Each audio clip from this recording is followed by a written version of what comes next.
guys, today I will be showing you how I refresh my hair using the Tangle Teezer hairbrush. So whenever I don't get the time to squeeze in a wash day and I want my hair to come back to life along with defined curls, I use my Tangle Teezer brush.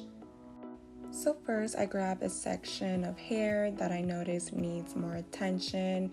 I take a spray bottle, make sure my hair gets semi-wet, and then I grab a styling product and brush it with my Tangle Teezer brush.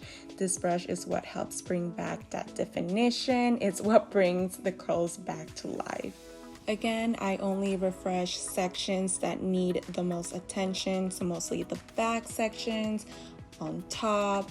By doing this, the volume will remain while adding in some definition. Guys, I love this brush. It is actually the only brush I use to detangle my hair and to create defined curls. I've been using it since the very first day I went natural and it never disappoints.